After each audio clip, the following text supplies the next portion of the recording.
మనం ఏ గుడికి వెళ్ళినా కూడా ఆ గుడి ప్రాంగణంలో ధ్వజస్తంభం అన్నది మనకు దర్శనం ఇస్తుందండి. ధ్వజస్తంభం ఎదురుగా నించొని నిటారుగా ఉన్నటువంటి ధ్వజస్తంభాన్ని ఒకసారి చూసుకొని మన మనసులో ఏదైనా కోరిక ఉంటే అక్కడ మొక్కుకుంటే ఖచ్చితంగా తీరుతుంది అని అంటారు. నిజానికి గత కొంతకాలంగా చూసుకున్నట్లయితే ప్రతి ఆలయం కూడా మధ్యాహ్నం 12కి 1 గంటకి అట్లా మూసివేస్తున్నారు. మళ్ళీ సాయంత్రం 5, 6 తర్వాతనే తెరుస్తున్నారు. మనం ఆ సమయంలో కాకుండా ఇంకా వేరే సమయంలో వచ్చినప్పుడు గుడి లోపలికి వెళ్ళి దేవుళ్ళని డైరెక్ట్గా చూడలేనప్పుడు ఈ ధ్వజస్తంభం ముందు కనుక నించొని మన మనసులో ఉన్న కోరికను ఏదన్నా నెరవేరాలి అని మొక్కుకుంటే ఖచ్చితంగా ఆ ధ్వజస్తంభంలోనే ముక్కోటి దేవతలు కొలువై ఉంటారు. దేవతలు దేవుళ్ళు అందరూ కూడా మన మనసులో ఉన్న కోరికను వింటారు. ఆ కోరిక స్వచ్ఛమైనదైతే తప్పకుండా నెరవేరుతుంది అని కూడా చెప్తూ ఉంటారు. ప్రకాష్ నగర్లోని శ్రీ రామలింగేశ్వర ఆలయంలో ప్రస్తుతం మనం ఉన్నామండి. అంటే జనరల్గానే ఇక్కడ ఉపాలయాలు చాలా ఉన్నాయి. అందులోనూ సాయిబాబాను కూడా మనం చూస్తున్నాం కాబట్టి సాయిబాబా ఇక్కడ ఎప్పుడు దర్శించారు అంటే ప్రజలు ఎప్పుడెప్పుడు రావచ్చు, సమయపాలన ఏంటి, ఇవన్నీ కూడా తెలుసుకుందాము. ప్రస్తుతం మనతో పాటు పంతులు గారు కూడా ఉన్నారు. ఆయన కూడా పలకరించేద్దాం. నమస్కారం స్వామి గారు. ఈ గుడి యొక్క ప్రాముఖ్యత గురించి చెప్పాల్సి వస్తే 60-65 ఏళ్ల క్రితం గురించి కూడా ఉంది అని చెప్పేసి విన్నాము. అండ్ సాయిబాబా ఎప్పుడు ప్రతిష్ఠించబడిందండి? సాయిబాబా వచ్చేసేసి 2019 ఏప్రిల్లో 19-20వ తారీఖులలో బాబావారి విగ్రహ ప్రతిష్ట వేద పండితుల చేబియన్ కిరణ్ శర్మ గారి శిష్య బృందంచే వేదోక్త పారాయణంతో యంత్ర ప్రతిష్టతోని ఈ దేవాలయం ప్రతిష్ఠ అయింది. ఈ దేవాలయ చైర్మన్లు చందన్ సింగ్ అండ్ దుర్గేష్ నందిని గారు, వారి కుటుంబం అంతా కూడా ఇప్పుడు దేవాలయం అంతా కూడా మెయింటెనెన్స్ చేస్తుంది. దేవాలయము రావడము మా చైర్మన్ గారికి కల్లో వచ్చి బాబావారు పాలరాతి విగ్రహాన్ని ప్రతిష్ఠించాలి అని చెప్పి బాబావారు చెప్పడంతో వారి కుటుంబం అంతా కూడా భక్తుల సహాయ సహకారాలతో కూడా ఈ దేవాలయాన్ని ప్రతిష్ఠించడం జరిగిందండి. ఈ దేవాలయం దివ్యమానంగా ప్రతిష్ఠ అనంతరం కూడా భక్తుల అందరి మన్నకంతో బాబావారి ఆశీస్సులు ఇవ్వడంతో ప్రతి ప్రతిష్ఠ రోజు కూడా విశేషమైనటువంటి కార్యక్రమాలు, ఏ దేవాలయంలోనూ జరగని కార్యక్రమాలన్నీ కూడా మన దేవాలయంలో జరుగుతూ బాబావారు నిజరూప దర్శనం ఇస్తూ వచ్చినటువంటి భక్తులకు అందరికీ కూడా వాళ్ళ కోరికలు, వాళ్ళ కష్టాలన్నీ కూడా తీరుస్తూ ఉన్నారన్నమాట. దేవాలయం దివ్యమానంగా 7 సంవత్సరాలు పూర్తవుతూ ఈ మొన్ననే 6వ వార్షికోత్సవం చేసుకుని 7వ వార్షికోత్సవంలో అడుగుపెట్టారు బాబావారు. కావున ఇది 7 సంవత్సరాల నుంచి కూడా నడుస్తూ ఉందన్నమాట. వారి కుటుంబం చందన్ సింగ్ అండ్ దుర్గేష్ నందిని గారి కుటుంబం అంతా కూడా ఈ దేవాలయానికి సహాయ సహకారాలు అందిస్తున్నారు. అలాగే ఈ దేవాలయం అంతా కూడా వారి ఆధ్వర్యంలో నడుస్తుంది.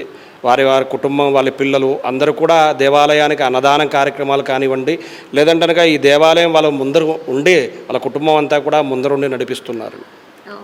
అంటే గురువారం ఎక్కువ బాబా భక్తులు వస్తుంటారు టెంపుల్కి. గురువారం రోజున ఎక్కువ సాయిబాబాని దర్శించుకుంటుంటారు. అలాగే షిరిడిలో కూడా చూసుకున్నా కూడా గురువారానికి ఎక్కువ ప్రాముఖ్యతనిస్తూ ఉంటారు అని చెప్పి చెప్తూ ఉంటారు. నార్మల్ వేళల్లో కూడా బాబాని దర్శించుకునే వాళ్ళు కూడా వస్తూ ఉంటారు. కానీ గురువారం అధిక ప్రాంతాల నుంచి ఎక్కువ భక్తులు రావడం గల కారణం ఏంటంటే అంటే గురువారము గురువుతో సంబంధించినటువంటి ఉద్దేశం చాలామందికి. అంటే ఇప్పుడు చాలామంది భక్తులు గురువారం అని, శుక్రవారం అని, శనివారం అని వివిధ దేవాలయాలకు వెళ్తూ ఉంటారు. కానీ మన దేవాలయం వచ్చేసి రోజు నిత్యం ఉండేటువంటి దేవాలయం. కేవలం గురువారమే ప్రాముఖ్యత అనేటువంటిది కాదు. గురువారం ప్రాముఖ్యత ఉంది, అది భక్తుల మధ్యలో ఉంది. కానీ మేము ఇచ్చేటువంటిది ఏంటంటే ప్రతిరోజు కూడా మన దేవాలయం ప్రాముఖ్యతే. ఎందుకంటేనండి యంత్ర ప్రతిష్ట గురువుల చేతుల మీదుగా జరిగింది. మేము కూడా వేదాలు చదువుకున్నటువంటి వాళ్ళమే. ప్రతిరోజు కూడా నిత్యము ఆరాధన జరుగుతున్నటువంటి దేవాలయం. ఉదయం హారతులు ప్రారంభించి రాత్రి హారతులు 4 హారతులు ప్రారంభించి 4 ప్రసాదాలు ఆలయ కమిటీ వారు మనకు ఎలాగైతే ఇచ్చారో అలాగే 4 హారతులు 4 ప్రసాదాలు కూడా మనం ప్రతిరోజు కూడా నిత్యము మనం చేస్తున్నాం. కేవలం గురువారమే ప్రాముఖ్యత అంటే కనుక అది భక్తులు పెట్టుకున్నటువంటి ప్రాముఖ్యత. గురువు ఎప్పుడైనా సరే మనకు ఉపయోగపడుతూ ఉంటాడు.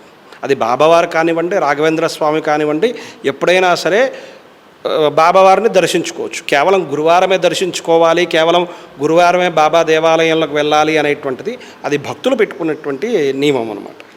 ఇప్పుడు సమయాపాలన చూసుకుంటే మార్నింగ్ నుంచి రాత్రి వరకు ఎప్పుడు ఉంటుందండి? మీరు అన్నట్టు 4 సార్లు హారతులు ఇస్తారు. 4 సార్లు అంటే మామూలు రోజుల్లో అయితే కనుక 6 గంటలకు ఒక హారతి ఉంటుందండి. 6 గంటలకు దేవాలయం తెరుస్తాము. 6 గంటలకు ఒక హారతి ఉంటుంది. మనకిక్కడ అన్ని దేవాలయాలతో పాటు కలిసి వెళ్ళాలి కాబట్టి 11 గంటలకి ఒక హారతి ఉంటుందండి. దాని తర్వాత మళ్ళీ సాయంత్రం 6 గంటలకు ఒక హారతి ఉంటుంది. దాని తర్వాత 8 గంటలకు ఒక హారతి ఉంటుంది. మనం ఏదైతే ఇందాక మాట్లాడుకున్నామో ప్రాముఖ్యత, గురువార ప్రాముఖ్యత, షిరిడీలో ఎలాగైతే జరుగుతుందో కార్యక్రమాలు, ఆ షిరిడీలో జరుగుతున్నటువంటి కార్యక్రమాల నియమంగా మన దేవాలయంలో కూడా ఉదయం అభిషేకం ఏదైతే కనుక 4:30కి ప్రారంభమయ్యే అభిషేకాలు కానివ్వండి, లేదంటే మిగతా సేవలు కానివ్వండి, భక్తులకు అవకాశం ఉంది పైకెక్కి అభిషేకం చేసుకునేటువంటి అవకాశం ఆలయ కమిటీ వారు కల్పించారు. కాబట్టి ప్రతి గురువారం కూడా భక్తులు ఎక్కి వాళ్ళ చేతుల మీదుగా అభిషేకం చేసుకునేటువంటి అవకాశం ఉంది. అయితే దాని తర్వాత అలంకరణ కానివ్వండి, హారతులు కానివ్వండి, భక్తులు వచ్చేటువంటి విధాన అర్చనాలు కానివ్వండి నిత్యం కూడా జరుగుతూ ఉంటుంది. గురువారం మధ్యాహ్నం 12 గంటలకి హారతి, మళ్ళీ సాయంత్రం ఏదైతే కనుక షిరిడీలో ఏదైతే కార్యక్రమాలు జరుగుతాయో గురువారం ఆ నియమం అయితే ఇక్కడ పెట్టుకున్నామండి. ఎందుకంటే షిరిడీలో ఎలాగైతే వైభవపేతంగా జరుగుతున్నాయో అలాగే వైభవపేతంగా గురువారం మాత్రం కార్యక్రమాలు విశేషంగా జరుగుతాయి. ఆలయ కమిటీ వారు కూడా అలాగే సహకరిస్తూ ఉంటారు. గురువారం మాత్రం విశేషమైనటువంటి ప్రసాద కార్యక్రమాలు కూడా జరుగుతూ ఉంటాయి. ఫస్ట్ గురువు లేనిదే శిష్యులు లేరండి. కాబట్టి గురువు అంటే బాబానే మాకు, దత్తాత్రేయ స్వామి. ఈ గుడి ప్రాముఖ్యత ఏంటి అంటే ఈ పుణ్య దంపతుల వలన ఈ గుడి ఈరోజు ఇక్కడ ఉందండి. షిరడీలో ఏ విధంగా బాబా ఉన్నారో ఆ విధంగానే కట్టాలనే ఒక నియమంతో ఈ దంపతులు ఇద్దరు కట్టారండి. ఈ కట్టినప్పటి నుండి చాలా వైభవంగా పూజలన్నీ జరుగుతూ ఉన్నాయి. ప్రతి వార్షికోత్సవం కానీ, ప్రతి థర్స్డే కానీ, ఎటువంటి ప్రాముఖ్యత ఉన్నా కానీ పంతులు గారిని అడుగుతూ ఉన్నారు. ఈ గుడిలో చాలా మంచిగా చేసే హోమాలు కానీ ప్రతిదీ ఈ దంపతుల వలనే ఇంత మంచిగా పూజలు జరిపిస్తున్నారండి. ఇది అన్నదానాలు కానీ ప్రతి పూజలు కానీ వీళ్ళిద్దరి ఆధ్వర్యంలో జరుగుతుందన్నమాట. వీళ్ళ పుణ్యాన మేమంతా దర్శించుకుంటున్నాము. ప్రతి పూజను మాకు ఇన్ఫామ్ చేస్తారండి, ఈరోజు ఈ పూజ చేయాలి అనేసి. థర్స్డే అయితే చాలా షిరడీలో ఏ విధంగా అవుతుందో ఆ విధంగా ఆర్తీలు కానీ పూజలు కానీ చాలామంది భక్తులు వస్తూ ఉంటారండి. ఇంత మంచి గుడిని షిరడీలో చూసేదేమో కానీ ఇక్కడే మేము చాలా మంచిగా మేము ఎంత పుణ్యం చేసుకున్నాం అనుకుంటున్నామండి. మేడం వాళ్ళకి ధన్యవాదాలు. ఈ విధంగా ఇక్కడ గుడి కట్టి మాకు ఈ విధంగా ఇచ్చేయడానికి చాలా పుణ్యమంతా మేడం వాళ్ళకి రావాలా, పుణ్య దంపతులకి. ప్రతిదీ ఈ విధంగానే వాళ్ళ సేవలు మాకు చేస్తుంటాం, మేము కూడా వచ్చి దర్శించుకోవాలి. సో విన్నాం కదండి, 2019లో బాబా గుడి అన్నది ఇక్కడ నిర్మించబడింది. అందుకు దాతలు ఎవరైతే ఉన్నారో వారితో మాట్లాడించే ప్రయత్నం చేశాము. కొంతమందిలో కొన్ని ఎమోషన్స్ ఇప్పటికీ అలాగే ఉంటాయండి. దేవుణ్ణి ఒక్కసారి అలా తలుచుకుంటే చాలు, మనకు తెలియకుండానే ఆ తన్మయతంతో అలా బాబా సన్నిధిలో అలా ఉండిపోవాలనిపిస్తుంది. వారు మాట్లాడేటప్పుడు కూడా ఎమోషనల్గా ఫీల్ అయ్యారు. మాట్లాడలేకుండా కళ్ళలో నీరు కూడా తెచ్చుకున్నారు.